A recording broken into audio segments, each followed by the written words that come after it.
हर हर महादेव दोस्तों, मैं हूँ KS न्यू ब्लॉग से आपकी अपनी किरण सिंह।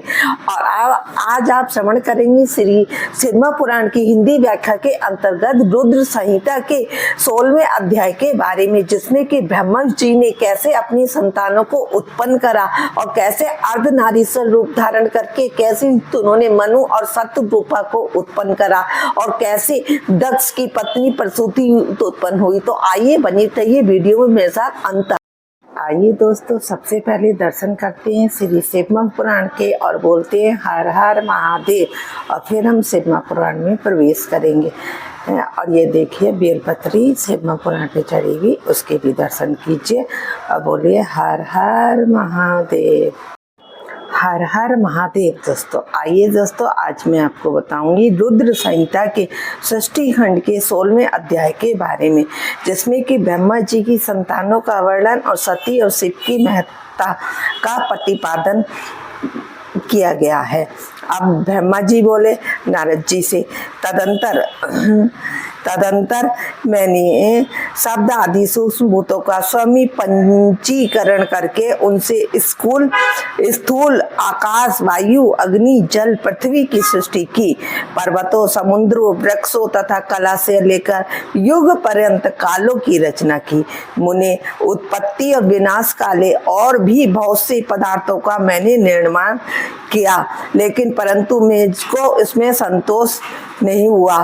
तब साम्य शिव का ध्यान करके मैंने साधन परायण पुरुषों की सृष्टि की। अपने दोनों नेत्रों से मारीच को, हृदय से भृगु को, सिर से अंगिरा को, व्यान वायु से मुनि श्रेष्ठ पुलह को, उदान वायु से पुलस्त्य को, समान वायु से वशिष्ठ को और अपान से कृतु को और दोनों कानों से अत्रि को, प्राणवायु से दक्ष को, गोद से तथा छाया से कंदर्व मुनि को उत्पन्न किया।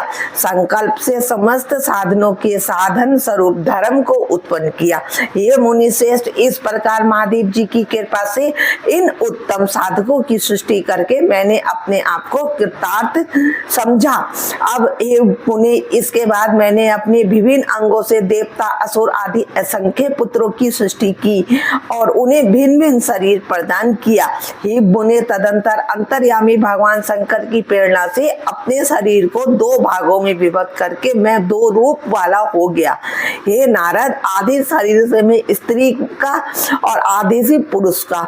उस पुरुष ने उस स्त्री के गर्भ से सर्व साधन समर्थ उत्तम जोड़े को उत्पन्न किया।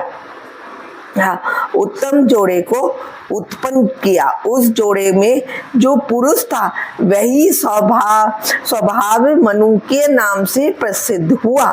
स्वभाव मनु उच्च कोटि के साधक हुए तथा जो स्त्री थी वह शतरूपा कहलाई, वह योगिनों और तपस्विनी हुई। हे तात, मनु ने वैवाहिक विधि से अत्यंत सुंदरी शतरूपा का पाणिग्रह किया।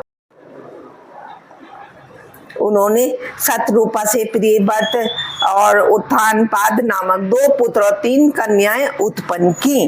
कन्याओं के नाम थे आकृति, देवयुति और प्रसूति। मनु ने, ये जो प्रसूति है ना, जो आजकल वो मतलब लेडीज जो गर्भवती होती हैं उन्हें प्रसूति कक्ष में ले जाते हैं, ये जो प्रसूति नाम आया है ये यहीं से ही आया है। इनमें मनु की 3 कन्याएं थी, आकृति, देवहति और प्रसूति। मनु ने आकृति का विवाह प्रजापति रुचि के साथ किया और मंजली पुत्री देवहति कंदर्व को व्याधि और उत्पानपाद की सबसे छोटी बहन प्रसूति प्रजापति राजा दक्ष को दी। उनमें प्रसूति की संतानों से समस्त चराचर जगत व्याप्त है। रुचि के द्वारा आकृति के गर्भ से यज्ञ और दक्षिणा नामक स्त्री पुरुष का जोड़ा उत्पन्न हुआ। यज्ञ से दक्षिणा के गर्भ से 12 पुत्र उत्पन्न हुए। 12 पुत्र उत्पन्न हुए। हे पुण्य, कंधर्व द्वारा देवहूति के गर्भ से बहुत सी पुत्रियां उत्पन्न हुई। दक्ष से 24 कन्या उत्पन्न हुई। दक्ष ने उसमें से श्रद्धा आदि 13 कन्याओं का विवाह धर्म के साथ कर दिया। मुनीश्वर, धर्म की उन पत्नियों के नाम सुनिए।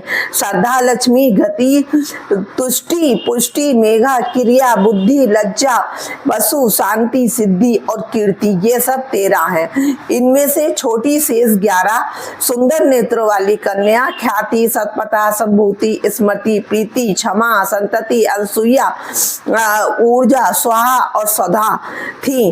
भृगु, भव, मारीचि, मुनि, अंगारिका, पुलस्त्य, पुलह, मुनिश्रेष्ठ, क्रतु आदि वशिष्ठ, वही और पितरों ने क्रम से इन ख्याति आदि कन्याओं का पाणी ग्रहण किया। भृगु आदि मुनि श्रेष्ठ साधक हैं। इनकी संतानों से समस्त त्रैलोक भरा हुआ है। इस प्रकार अंबिका पति महादेव जी की आज्ञा से प्राणियों के अपने पूर्व कर्मों के अनुसार असंख्य श्रेष्ठ द्विज उत्पन्न हुए। हे मुनि श्रेष्ठ, दक्ष ने महात्मा कश्यप को जिन 13 कन्याओं को विधि पूर्वक दान किया था, उनकी संतानों से सारा त्रैलोक व्याप्त हो गया। स्थावर और जंगम कोई भी सृष्टि ऐसी नहीं जो उनकी संतानों से शून्य हो।